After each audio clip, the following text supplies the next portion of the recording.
Hi, this is Daniel for Vile, Jaconic Magazine's metal section. Last Friday, Guildness just released their latest EP, Thorns. So today we have Josh Graham as our guest to talk about the band's debut EP, Thorns. Josh, thank you very much for your time. How are things? Good. Yeah. Thanks for having me on. Excellent.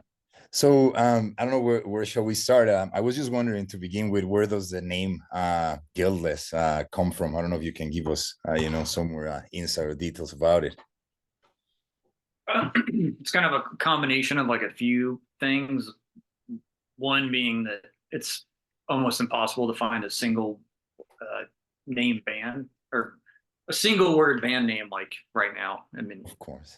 So it's like many bands as well, right? With the same name or similar names, or yeah, like I couldn't believe that Guiltless hadn't been taken before. There's this band Guilt that I really loved like in the '90s, Mhm. and it's kind of like searching for a name and uh, I found Guiltless in this Cormac McCarthy book, Blood Meridian, and Okay.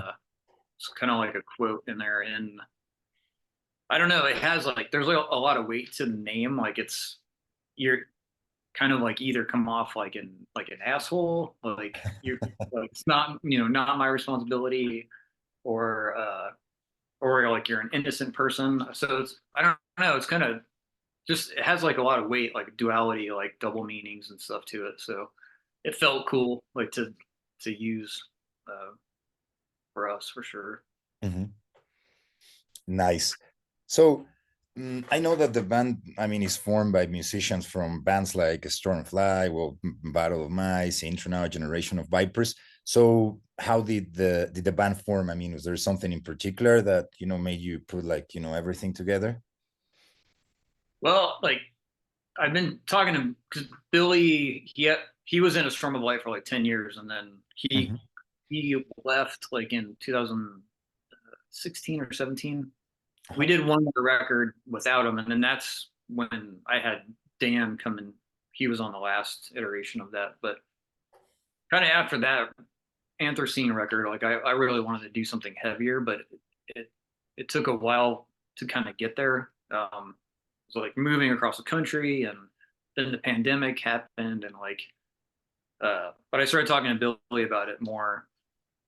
We we played a Desert Fest in Antwerp with our like uh, kind of weird soundtrack project called Ivy, and Okay. we played with Cave In and like I mean there's like a whole bunch of bands there, but after after that show, I was like, this is it, man. Like we have to like to start this project. So I started working on it, and like I knew that it was going to be the two of us, and I was trying to figure out kind of what like who else to get involved. And uh, Dan and I have been playing like on and off since we were 15. So Oh well. like I and he's always into like like darker like just like he has black metal projects and stuff that like that they do well, but like I can't tell you what it is because it's That's top secret. right. um, but and then like Storm of Light toured with Intronaut and maybe like 12 years ago. Okay. We did a European tour, and we were actually in the same Sprinter van, and which never really happens. Usually, like every band is in their own van, so like we definitely like got to know each other really well, and had a couple weird near death experiences with our driver, and been friends like ever since. So Mhm. like as I was like trying to figure out like what to do, like that it sort of just presented itself. Like I actually asked Sasha because he's so busy with like Dunable guitars Oh. uh and Intronaut stuff. Like I was like, do you know any bass players? Like I have a I have a band, and he's like, let me hear it. I want to play bass, and then he like really like loved this stuff. Mhm. So he's playing bass, and that's kind of like why we released this as an EP because I sort of kind of finished the majority of those songs like by myself, and then everyone else came in and like made it like way better. But now like we're working on a full length, and like everyone is like we're actually actively all contributing from Mhm. the start, which is cool. So it felt like a good release the EP, introduce the band, and then like start working on something like everything together. Right. That's cool. So, I mean, when you said or you mentioned you wanted to make perhaps something like heavier, like which bands like influence the music of Guiltless? Um, I would like Kiss It Goodbye, Swans, like early like Black, like Filth, Godflesh for sure, and Melvins, Hmm. um, Cool, yeah. and even like Sabbath, sort of like in my head, but like reference, like when you listen to it, you're like, well, it's like super bluesy, but like just kind of like the like I wanted there to be sort of like a kind of head banging element to it, like Yeah. uh, but yeah, and I would yeah, Kiss It Goodbye is like definitely a big one, and then some of like the weirder Converge songs, like the Mhm. like slower like crazier stuff that they don't. We Stormlight toured with them, and All right. we were like, this is gonna be the perfect tour because like that band was Stormlight was pretty slow at that point. And then of course didn't realize that they play all the hardcore stuff. So like all the kids are just looking at us like, what are you doing? play, play faster. Right. So what music genre you think I mean the band would fall in, or what would be the music genre that you play, what would be the most accurate Oh, for this, yeah. man, I suck at that stuff. I used to get mad about like people would call Stormlight doom, and I never really thought about it, but Yeah. I don't really for Gillis. I don't know, like the whole project is kind of has this like nihilistic vibe to it, and like I think whatever the hell people want to call it is cool. I think it has like some doom and some sludge, Hmm. uh,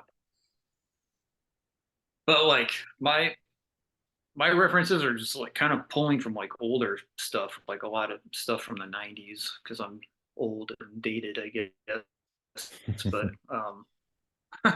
so like it's like a weird, yeah, it's weird to think, weird to think like a contemporary like doom scene like I personally I should know more about it than I do, and I think like I'm hoping we tour and get to like discover more music, and because I'm pulling from like weird old stuff. Yeah. Right, makes sense. So the latest single that you just released in Radiant Glow, is there, I mean, what is the meaning behind it, and is there a reason why you choose this one as your new single? Was there something random to it? I don't. We all kind of gravitated towards that song as like being I think our favorite. It was the last one that we got together. Um, but I don't know. It has like a cool arrangement and like flow, and uh, there's like it's none of the songs are really complex like as far as playing it, but there's like things that happen like little things that happen once or twice, or like just like weird accents and like that kind of stuff. And um, yeah, it just seemed kind of like a good like all we destroy is like very uh it's very like stripped down arrangement, and it kind of I think it sets the mood for the band. Like I think that song is like okay, this is like the environment that we're gonna be living in, but in Radiant Glow sort of pushes the boundary like a little bit. Um, yeah. I see. And do you have any date set already for like the full album, like to release it? Something more like, For the full lengths, yeah, that'll exactly. probably be 2025, I think. Um, we're hopefully gonna mix it in at the end of July. Hmm.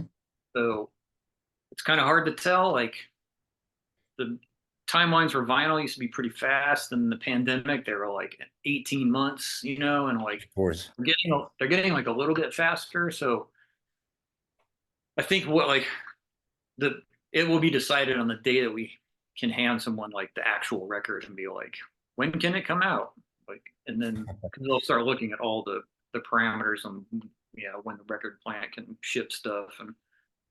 And people are used to like longer timelines now, which is cool. Like, because the EP came out Friday, but we're not even getting the vinyl until like late May or June. Mhm. So, and Right. people Yeah. are cool with it. So that's cool. It helps. It does. Yeah, definitely.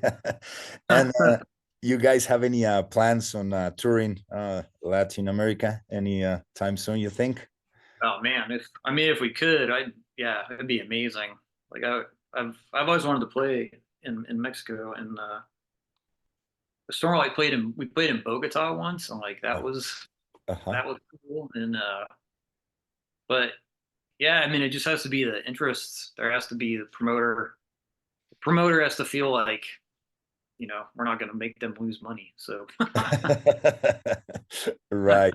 Yeah, I mean, um, I'm especially asking because nowadays, like, I think we're getting like a lot of like new bands coming to, well, especially, to Mexico, of course, because we're next to the States, right? But I think yeah. like especially like kind of these kind of zine is just like we're getting like a lot of like old bands, obviously, that I wanted to see, back in the day when I was like 15, and now I get to see them when I'm 40. So it's a little bit funny, I mean, maybe I did get to see a couple, right? But we're getting like all these like new wave of bands like coming from Canada, like the Oh shit. US. Yeah, they just do like these like a 4 city tour here in Mexico, right? Which is very Cool. random, to be fair, right? Because obviously, like as you said, with the promoters, most of them are like, I guess, DIY tours, just like they basically Yeah. fund that by themselves, right? So, in a way, I mean, of course, they do it to promote their music, right? But it's always doesn't hurt asking, right? Because at some point, I mean, Yeah. I'm sure there could be a couple like willing to actually come and explore like kind of these new like market, I would say. Yeah. Yeah. Yeah. Totally. Like, yeah, I love playing like as many places as we can play. Like we did a Storm of Light played in Ukraine, and like we played in Minsk, which was Okay. totally insane. And yeah, and played in Russia a few times and stuff. But like uh, yeah, Bogota was awesome. And yeah, this if can use music to like see the world and like just become more educated. It's cool. Always a good excuse, right? Excellent. Josh, so I appreciate your time, and thanks for taking the time, of course, for the interview. And obviously we'll be looking forward to see you. For now, I mean, very glad I already listened to a couple of songs from the EP, which are awesome. And I'll make sure to put all the links and everything so everybody can check it out. And hopefully, as I mentioned, we'll get to see you sometime in Mexico. Yeah, man. Yeah, I hope so. That'd be awesome. That would be amazing, man. All right, perfect. Well, Josh, thank you very much for your time then, and wish you the best of lucks. And we'll be looking forward to check that full album sometime soon, hopefully before next year. But otherwise, we'll keep an eye on Yeah. it for sure. Yeah. Awesome. Cool. Thank you very much. All right, thank you, All Josh. Take care. right. Yeah, you too. All right. Thank you, man. Bye bye.